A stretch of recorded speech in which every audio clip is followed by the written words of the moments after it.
దోస్తులందరికీ శనార్థి పొద్దున్నే juice తాగాలనిపించింది. So మార్కెట్కి పోయి ఒక డజన్ అరటి పండ్లు అయితే తీసుకొచ్చిన. అరటి పండ్లు ఒక 60 రూపాయలు అయితే డజన్ నడుస్తుంది. ఇక్కడ మీ దగ్గర ఎంత నడుస్తుందో కింద కామెంట్ అయితే వేయండి.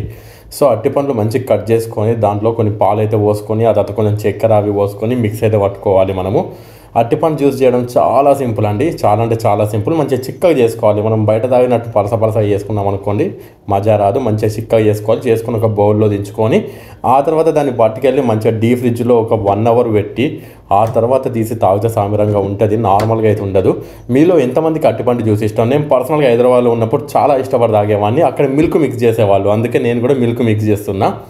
సో దీన్ని మనం కప్లోకి అయితే సర్వ్ చేసేసుకుందాం. సర్వ్ చేసుకొని తాగి మీకు టేస్ట్ ఏ విధంగా ఉందో చెప్తాను.